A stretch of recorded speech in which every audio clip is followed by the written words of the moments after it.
Hey YouTube, it's Muggo. If you haven't seen any of my videos lately, it means you are running low on a mugging quota. Go mug somebody for fuck's sake. Just kidding. Today I am giving you an update on my experience with the Steam Deck. I got approximately 300 hours logged on the device, and this is about 200 hours of Steam games and 100 hours of emulation.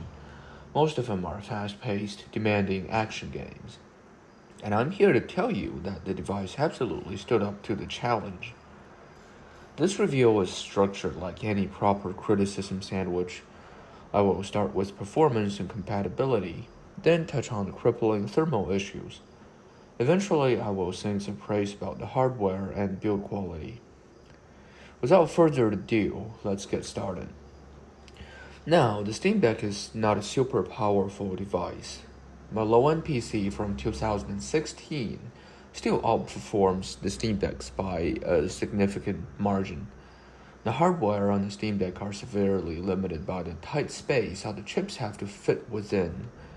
Even with the impressive chipset used in the deck, needs to be throttled to avoid overheating. And more powerful chips are being used even on mobile phones and tablets. The specs of the Steam Decks could only be called mediocre at most, and it's just not an awfully mighty machine. And I know I've been yabbing how the Steam Deck is underpowered, which it is, and overheated, which it does, but don't forget that the deck is still a handheld device that plays major PC titles. So how well does it play those games? It plays them surprisingly okay. The experience is nothing supreme, and there's absolutely no way that could replace a dedicated gaming rig in a 40-inch TV. But for what it is, a device that bridges the gap between desktop and mobile gaming, the Steam Deck does its job extremely well. I used to game on a Windows PC until Microsoft decided to start putting bloatware on my PC without me even knowing. And seriously, fuck you, Bill Gates. The Steam Deck is able to run anything I used to on my PC, with a slightly nerfed but totally acceptable and enjoyable experience. Here you can see a list of games I ran on the Steam Deck. The red ones are the more demanding games, and all of them will run on medium graphics and 60 frames per second. Although the deck gets ungodly hot, it doesn't drop frames, throttle, or catch on fire. With low graphics and some CPU throttling, the deck runs most of these games on a nice and chill 70 Celsius. If you don't care about the temperature, you can reasonably run most modern games with a respectable visual quality. And I'm not gonna lie, even after a month and 300 hours of playtime later, the fact that I'm playing major modern PC console titles on a tablet is still slightly surreal. As for compatibility, the Steam Deck is basically a blank slate for you to install whatever you wish. Thanks to the compatibility layer called Proton, lots of Microsoft games could run natively on a Linux system that is Steam OS. A quarter of my Steam library is supported, and most of them are playable. Hell, even Bulletstorm runs on the deck despite it says unsupported. For those really oddball games, the open source nature of the Steam OS make it easy for you to employ the help of emulators and various software tools to make your sweet old dreams come to reality. The Steam Deck is a versatile tool for your never-satisfying gaming needs. You can even put Windows on the Steam Deck. Just keep in mind that you'll forfeit all your basic human rights by doing that. Still human? Good. Let's move on to the criticism of the criticism sandwich. The overheat. The deck hits 90 Celsius easily in any of the red games here.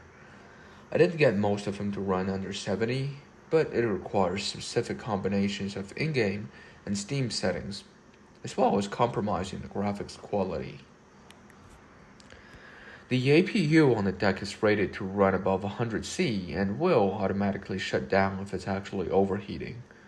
Thanks to optimized chip designs and the ability to control heating on the software level, running the deck hot probably would not affect the device during its service span.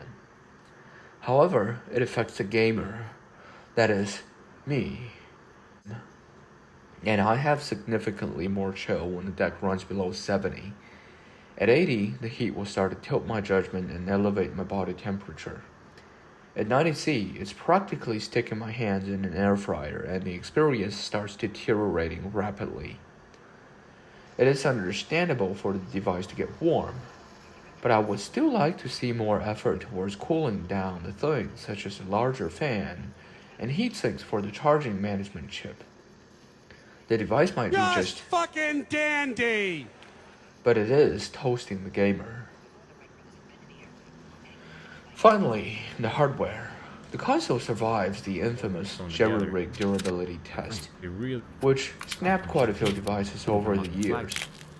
The strengths of the Steam Deck should be pretty well established at this point. I can also confirm with my experience that the Steam Deck is in fact quite durable. Now the games that I've played are quite heavy on the joysticks, triggers, and D-pads. I've been yanking on these bad babies all these 300 hours, parkouring, blasting aliens, saving humanity some more, growing my loan shark and prostitution ring, and making ground meat out of post-apocalyptic radioactive butt babies. And they held up. What else can I say? The buttons and triggers feel just like day one. Now, I am pretty optimistic about the long-term durability of the Steam Deck. It is built to last, so we can now keep moving money from our bank accounts to the one brony who runs Valve. The Steam Deck, it's not a powerful machine. It can't replace a dedicated setup. And it's not exactly plug and play. It's not perfect, not even ideal. But it is a well-built device, an enjoyable experience, a modest yet solid solution for portable gaming. All in all, feels like a Christmas miracle for a dim-witted muggle such as myself. For the past 4 or 5 years, the classic handhelds are getting old and the new ones just aren't quite up to pollos standards.